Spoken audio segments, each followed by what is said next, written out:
Did you miss me, Spidey? I'm losing my mind. Ini baru perkenalan karakter yang sangat proper, sangat layak. Karakter mutant diperkenalkan lewat mutant juga, Spider-Man. Kenapa? Karena ada kesamaan di antara mereka yang tentu penting untuk plotnya. Pesan tiket bioskop dulu deh, sekarang baru lanjut nonton video ini. Absolutely worth it.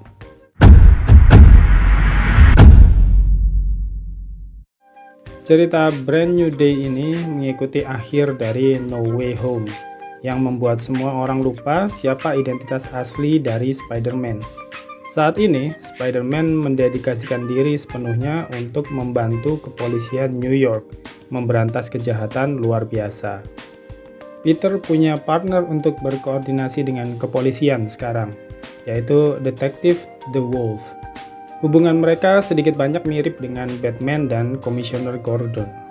Namun, karena stres dalam memberantas kejahatan, ditambah dengan permasalahan pribadi, Peter mulai merasakan perubahan di dalam badannya. Hal ini diperparah dengan munculnya ancaman baru yang kekuatannya sangat powerful. Selesai menonton, kesan pertama yang terlintas di pikiran saya tentang film ini adalah well written. Penulisan skripnya yang sangat baik dan balance antara porsi drama dan action. Memang ada sedikit bagian di tengah film yang terasa draggy, tapi overall terasa sangat smooth, mengalir dari chapter 1 ke chapter yang lain. Film ini terasa grounded dan penuh dengan emosi. Marah, sedih, dan lucu, semuanya terasa natural. Tidak ada lelucon garing seperti di Homecoming dan Far From Home. Penulisannya sangat matang dan setara dengan No Way Home. Bedanya, di No Way Home, selain skrip yang bagus, filmnya terbantu juga dengan gimmick multiverse. Yang menarik di sini, karena absennya Tony Stark dan Happy, ada tokoh senior lain yang membantu Peter, yaitu adalah Yelena Belova. Meskipun scene-nya sedikit, tapi Florence Pugh always deliver. Tidak pernah sekalipun saya lihat akting Florence Pugh gagal semenjak di Midsommar. Scene Peter dengan Yelena ini unik dan konyol banget. Saya tidak akan spill lebih jauh, yang jelas mereka akan membicarakan soal kentang. Untuk menghindari spoiler, lawan utama Spider-Man di sini akan saya sebut dengan Sadie. Sang villain di sini dapat porsi karakter yang sangat baik. Dijelaskan kekuatannya dan cara Peter mengatasinya. Dijelaskan juga latar belakang karakternya, sisi humanisnya, dan turning point Sadie. Film ini juga mengandung satir tentang bagaimana damage control, sebuah badan pemerintah, punya sifat dasar yang eksploitatif. Film ini disutradarai oleh Destin Daniel Cretton. Wait, kok familiar? Nevermind. Karya Destin sebelumnya yang membekas di saya adalah Short Term 12 yang memenangkan Grand Jury Prize di Festival South by Southwest. Cara dia menerjemahkan konsep Friendly Neighborhood Spider-Man sangat bagus. Di sini kita bisa melihat betul bagaimana Spider-Man dicintai dan dibutuhkan warga New York. Masalah acting, semuanya on point. Trio Tom Holland, Zendaya, Jon Bernthal berakting lebih baik dari saat di audisi. Ya, mungkin karena kita memang lebih mengenal mereka sebagai Peter, MJ, dan Punisher. Mungkin juga karena di sini mereka diberi durasi lebih sehingga bisa lebih eksplorasi karakter. Yang menarik, di sini Spider-Man dan Punisher diberi treatment semacam buddy cop partnership. Meskipun mereka punya cara eksekusi kriminal yang berbeda, tapi pada akhirnya mereka punya tujuan yang sama. Sering sekali mereka beradu argumen di film ini, tapi ada satu momen yang menunjukkan bromance, yaitu pada satu titik di mana Punisher akhirnya tahu siapa di balik topeng Spider-Man, yang ternyata masih sangat muda, tapi mampu berkorban begitu banyak. Brand New Day adalah film yang emosional, dan saya tidak menyangka salah satu momen terbaik muncul dari seorang Punisher. Jon Bernthal totally nailed it. Sadie Sink sebagai antagonis di film ini pun bisa menampilkan sisi powerful sekaligus sisi rapuh. Range actingnya sangat baik. Saya kenal Sadie Sink justru bukan dari Stranger Things, tapi dari trilogi Fear Street, karena saya penggemar karya-karya R.L. Stine. Menarik untuk melihat perkembangan karakternya di film Marvel yang akan datang.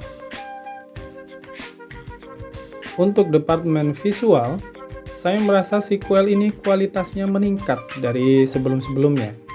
Render CGI secara overall lebih real, Hulk terlihat lebih nyata dan seram secara fisik. Adegan fighting dan berkelantungan pun lebih variatif dan keren. Bahkan sesederhana pemilihan kostum, sutradara memilih untuk membuatnya se-tactile mungkin, senatural mungkin, tanpa bergantung pada CGI seperti kostum versi nanotech. Dalam sebuah wawancara, sutradara menjelaskan bahwa dia ingin Peter kembali terlihat grounded dan dekat dengan kita. Kostumnya juga terinspirasi dari gabungan 3 Spider-Man, karena mereka pernah bertemu di No Way Home. Sinematografi yang menarik diperlihatkan di adegan perpindahan kesadaran yang dilakukan oleh Sadie. Terasa kreatif, tapi yang paling indah adalah adegan berkelahi melawan The Hand, sebuah grup ninja. Warna merah tua dari kostum para ninja dan Spider-Man terasa kontras dengan dinding penjara yang berwarna cyan, ditambah dengan koreografi yang bagus dan slow motion. Benar-benar terasa seperti adegan yang keluar dari komik. Terlepas dari semua kelebihannya, kalau diminta menunjukkan kekurangan, mungkin hanya ada beberapa. Seperti eksplorasi tentang mutasi Spider-Man yang kurang berani. Mungkin bisa seperti yang di komik? Apakah ini terlalu seram buat penonton bocil, sehingga tidak berani ke arah situ? Lalu juga film ini terasa seperti 2 film yang dijadikan satu, karena pace 2 bagian film ini terasa beda. Tapi soal ini termaafkan karena skrip yang memang bagus, jadi tetap terasa mengalir. Terakhir mungkin yang bikin penasaran adalah, dari mana ya duitnya Peter?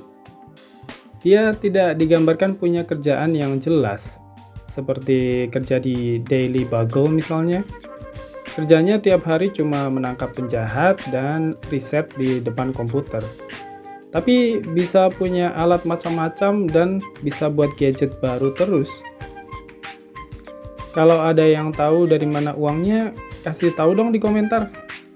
Ya, tapi kekurangan-kekurangan itu impact-nya kecil dibanding keseluruhan film yang bagus. Jadi tidak terasa mengganggu.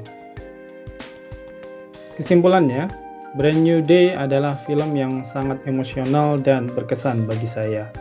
Banyak sekali momen yang ditulis dengan baik, termasuk salah satunya adalah pesan dari Aunt May, yang selalu membuat saya ingat tiap kali saya bingung kenapa Peter melakukan hal tertentu yang membuat hidupnya jadi susah. Bagi saya, film ini bagusnya selevel dengan No Way Home. Cuma, mereka punya approach yang beda. Kalau kalian cari final action yang bombastis seperti No Way Home, di sini mungkin tidak ada. Tapi kalau kalian suka approach cerita yang mature dan terasa personal seperti Thunderbolt, kalian pasti suka film ini. Gimana menurutmu? Udah nonton belum? Komentar di bawah ya. Boleh kali like dan subscribe kalau kamu suka konten ini. Oke, let's wrap it. Saya Han dari Luka Film. Salam sinema.